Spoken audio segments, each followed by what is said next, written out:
ಜ್ಞಾನಾನಂದಮಯಂ ದೇವಂ ನಿರ್ಮಲಾ ಸ್ಫಟಿಕಾಕೃತಿಂ ಆಧಾರಂ ಸರ್ವವಿದ್ಯಾನಾಂ ಹಯಗ್ರೀವ ಉಪಾಸ್ಮಹೇ. ಹರಿ ಓಂ ತತ್ಸತ್. ಈ ಮಂತ್ರವು ಹಯಗ್ರೀವ ಸ್ವಾಮಿಯಲ್ಲಿ ಅರಿಕೆ ಮಾಡಿಕೊಳ್ಳುವಂಥದ್ದು.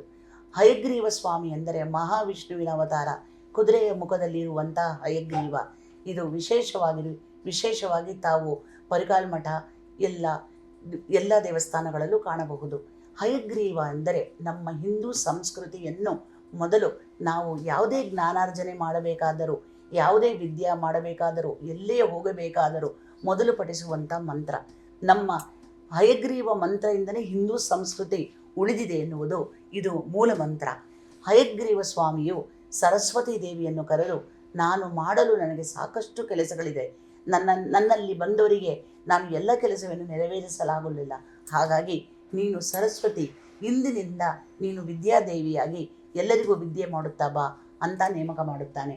ಅಂದರೆ ಸರಸ್ವತಿಗೆ ಜ್ಞಾನವನ್ನು ಕೊಟ್ಟಿದ್ದು ಹಯಗ್ರೀವ ಸ್ವಾಮಿ. ಹಾಗಾಗಿ ಸರಸ್ವತಿಯನ್ನು ನಾವು ವಿದ್ಯಾದೇವತೆ ಅಂತ ಹೇಳುತ್ತೇವೆ. ಆದರೆ ಮೊದಲು ಸರಸ್ವತಿಗೆ ಗುರು ಹಯಗ್ರೀವ ಸ್ವಾಮಿ. ಓಂ ಯಾ ಕುಂದೇಂದು ತುಷಾರ ಹಾರದವಳ, ಯಾ ಶುಭ್ರ ವಸ್ತ್ರಾಂಕಿತ, ಯಾ ಬ್ರಹ್ಮ ವೀಣಾ ವರದಂಡ ಮಂಡಿತಕರ, ಯಾ ಶ್ವೇತ ಪದ್ಮಾಸನ, ಯಾ ಬ್ರಹ್ಮ ಶಂಕರ ಅಚ್ಯುತೈ ಪ್ರಭುವೈ ದೇವೈ ಸದಾ ಪೂಜಿತಾ, ಸಾ ಮಾಂ ಪಾತು ಸರಸ್ವತಿ ಭಗವತಿ ನಿಶೇಷ ಜಾಡ್ಯಾಪಹ. ಹರಿ ಓಂ.